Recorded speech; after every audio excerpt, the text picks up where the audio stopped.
Raze. It is a very well known flash game of its 2D style shooter game with dynamic gameplay, made by AddisonR and Justin, and the soundtrack where many would like to add to their daily jam. The word Raze means destroy. In this game, this title goes to the specially designated group of soldiers who are advanced in their skill and their physique. These Raze soldiers are made with one goal in mind: to destroy the aliens who pose a threat to the world. The game consists of 3 parts, namely Raze 1, 2 and 3. All of these games let you play as the humans or as the aliens. This I believe is the driving factor for the game to be unique. No matter for which side you play for, the story in all the 3 games ends the same. It is more of like the different perspective scenario. In the beginning, you will be only allowed to play as the humans. However, you can play as the alien side after one has finished the human side campaign. This goes for all 3 games.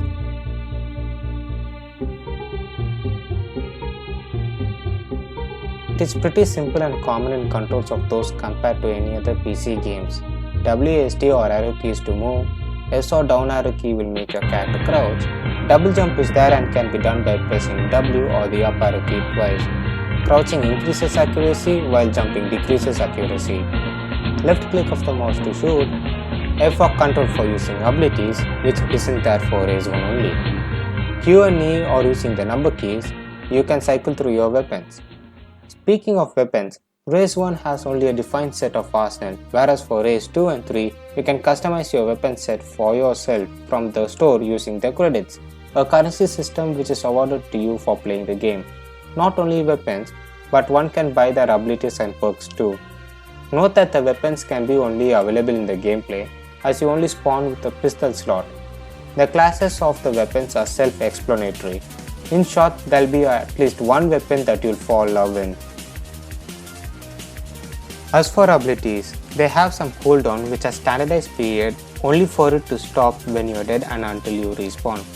And there are power-ups such as shields, which will be there on you until it's broken, and invincibility, which cannot be broken but has a time period. There are many game modes present in those games. For Raze 1, there is Deathmatch, Team Deathmatch, Elimination, Team Elimination and Juggernaut. For Raze 2, it's same as of Raze 1 but with extra modes such as Capture the Flag and Domination. For Raze 3, it's same as the above, but it also has territories and modes where it could change between maps randomly. That is only seen in the last level of the campaign and in premium content campaign. Yeah, premium content. In all of these games, you can change your character skin. In Raze 1, it's free, and in Raze 2 and 3, you will have to earn for it. And as of Raze 3, you can change the color of the character armor. Now for the levels in the campaign. Apart from Raze 1 and 2, Raze 3 have a 3-star system. Raze 2 and Raze 3 have the credit system based upon the points you acquire in the level, and the point system in here is one of the features that you will need to look out for.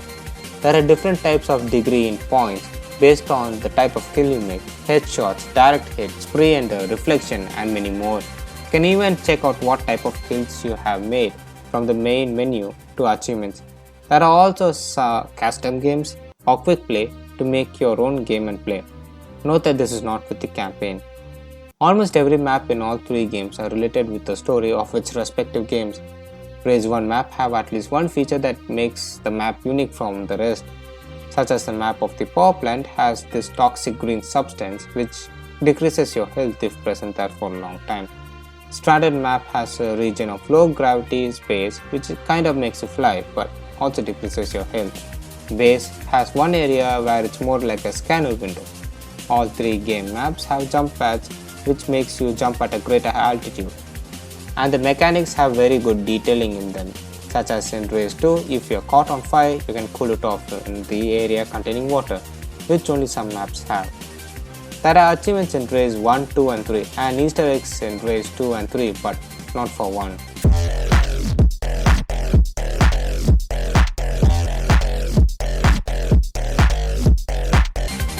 With that being said, let's get into the story of how it all began.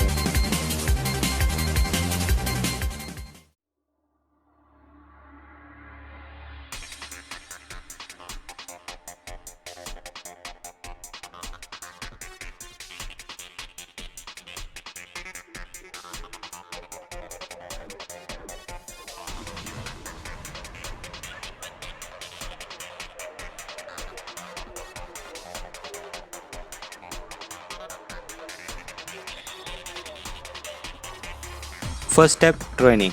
Like I mentioned in the gameplay section, you will be given the instructions to play the game and its mechanics.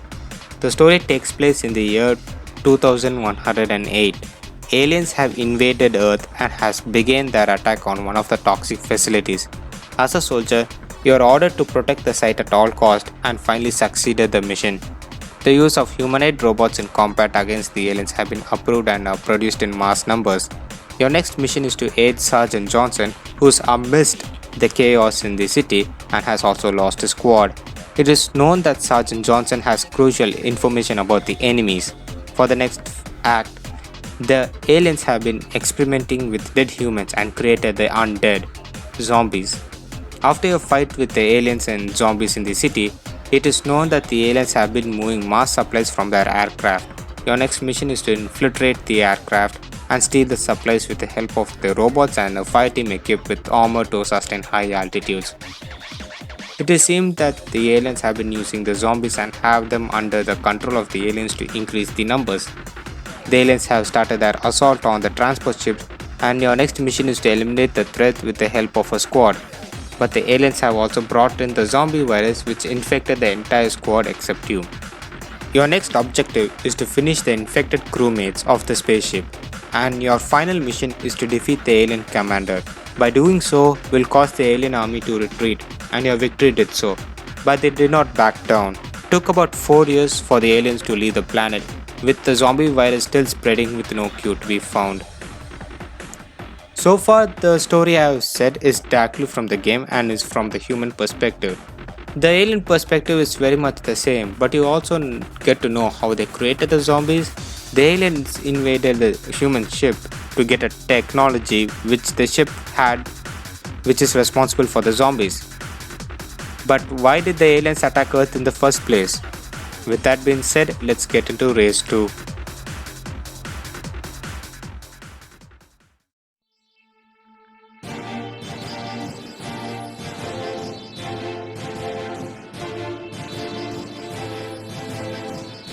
You will be playing as the remaining soldier of the Raze fire team. 4 years after the beginning of the first alien invasion, that is year 2112, the final traces of the alien has been eradicated with the help of the Raze soldiers. The Raze fire team has then kept on status due to the zombie infection within the fire team. Not many in the squad survived it. In the year 2117, something unpredictable has taken place. The aliens has again begun their assault on the Earth. No one knew why and how. With only one member of the Raze squad still being infected is brought back from status, not fully cured. With Johnny Rocket's assistance, you go to investigate the quarantine zombie zone for the surviving crewmates escape pod of the ship Echo 1, which has its communication ceased about 1 week back. There you find Captain Biggs, the captain of the crash ship Echo 1. Captain Biggs then explains how he was attacked and by whom. It was the infamous aliens who had attacked the ship 1 week back. Captain Biggs also informed that the alien ship near the wreckage of Echo 1 contained some artifacts in the nearby planet where Echo 1 made the emergency landing, and he did very well inside the crash ship and made his escape through an escape pod. Captain Biggs also mentioned that those artifacts have some sort of strong field around it which cannot be broken. Your next mission is to retrieve the artifacts what Captain Biggs hid and bring it back to Earth for more testing. Why the aliens want it so badly? The aliens have found the research center of the artifacts and then started attacking them. With the aliens and zombies being cleared out from the laboratory, it is known that these 4 artifacts of 4 in number are strong field generators. When placed in various parts of the world, it can envelop the entire planet. But humans realize why the aliens value these artifacts so much. It is because of the meteor shower from the outer space approaching Earth has the potential to wipe out any life in any planet. Originally, the humans thought of giving the artifacts back to the alien because of the home world is also in danger, but with the situation in hand, the humans decided not to give it back to the aliens as a means to safeguard planet Earth. Now this has become a fight for survival. After placing 3 artifacts in place, the zombie virus within you has started to show some effort. The 4th and the final artifact is weaker than the other 3. You'll have to place it in the testing dome where they train soldiers to amplify the power. But the aliens are there to stop it from doing so. Your final mission is to defeat the highly skilled alien commanders within 4 minutes, which is the time of the impact of the meteors, and activate the artifacts in place. You succeeded the mission, the fourth artifact was activated just in time and stopped the meteors from destroying the Earth. But the entire squad was eliminated. Won the war but lost the battle. Or is it so? This is the human campaign side. In the alien campaign side, you will come to learn that the aliens tamed the zombies to work for them, and the alien home planet was already destroyed due to the meteoroids by the first time the first artifact was placed. Then the aliens went to plan B, which is to make Earth their home planet. This was their ultimate plan since Raze 1. All the battles they fought was more of like a distraction. The aliens let the humans activate the fourth artifact. They secretly brought in 45% of the population from the home world to the Earth unnoticed and began to live underground until they were prepared to strike back.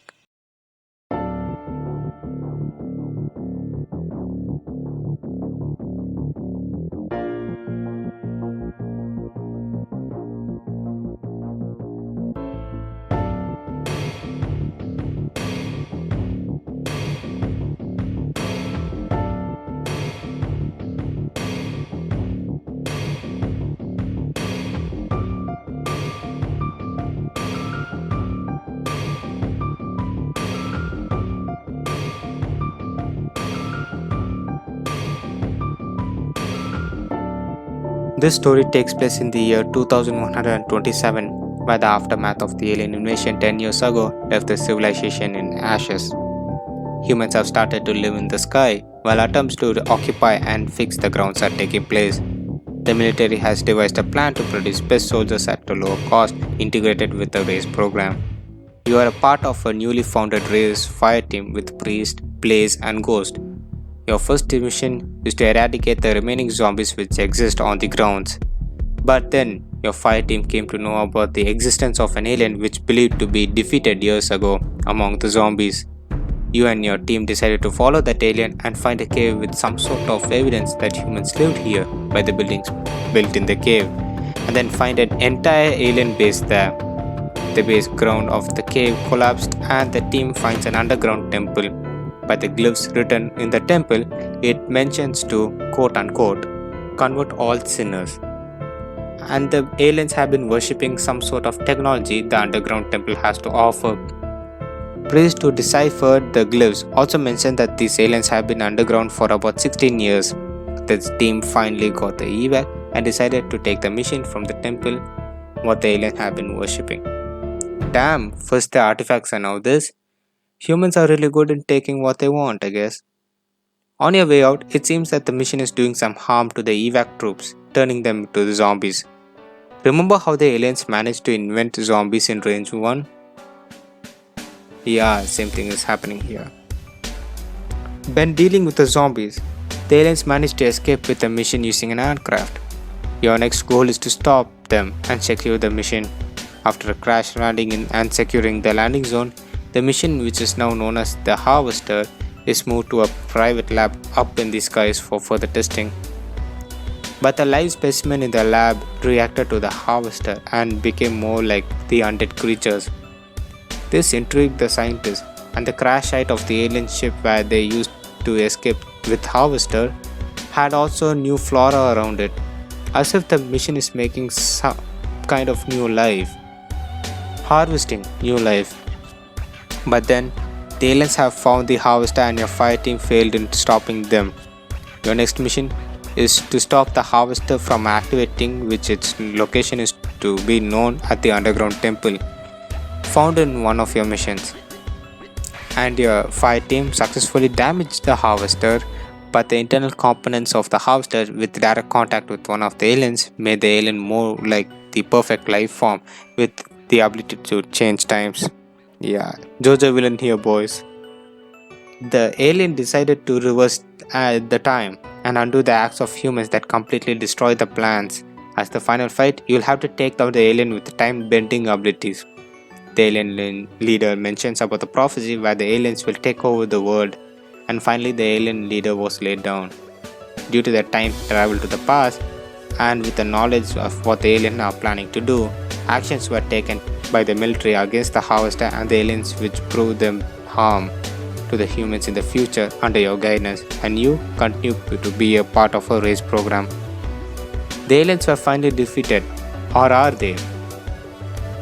In the ending cutscene, you'll know that there are more than one harvester present there. It's not only one device. Alien campaign is pretty much the same. Yeah, humans take things, aliens are persistent to conquer Earth. Pretty much the storyline hasn't much changed. Well, right now, my favorite game in all of these three is Rage 2, cause it's more balanced. Race 3 has its color hue too much, and Race 1 is simple of the simple. But in the best, Race 2 I believe is the best among these three. I believe the aliens wanted to conquer Earth because of what they knew about it, like that underground temple, the harvester, and the zombie creation. They kind of respect, they kind of worship of what the human planet has to offer. It's like the human ancestor had developed some kind of technology which the aliens now worship.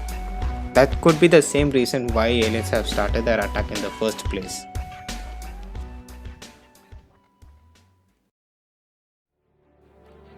Well, that's pretty much there is to it. I mean, the story has an incomplete ending though. So, will there be a Race 4? Justin and AddisonR did a really good job in making this. I forgot to mention that Justin was the one who did the programming and AddisonR did the artwork. And soundtracks from Waterflame and Justin himself were actually good. I will try to make a video like this for another flash game of my childhood. If you also want that, just make sure to like this video and subscribe. Every good things will have to come to the end. So is the Adopt Flash in the end of 2020. If you want to save your childhood flash game, there are many YouTube tutorials based on how to download the flash game. Technically, all flash games are a shockwave file, so you will need a shockwave file player and the respective flash game shockwave file, and that's it. Like I said, watch some YouTube tutorials and thank you for watching.